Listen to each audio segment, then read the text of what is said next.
Surgery జరిగింది. ఇలా నేను ఫ్రెండ్ ద్వారా కన్సల్టెన్సీ ద్వారా జరిగింది. డాక్టర్ గారు ఇలా చెప్పారు, ఎలా ఉంటుంది అనేది అలా చెప్తూ ఉంటాను.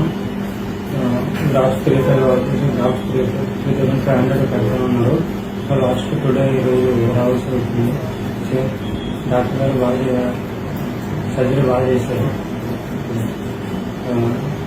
వీకెండ్ రమ్మన్నారు క్లినిక్కి. ఎలా ఉంటుందో తెలుసుకోవడానికి. ప్రజెంట్ నార్మల్గా ఉంది, బాగుంది. థ్యాంక్స్.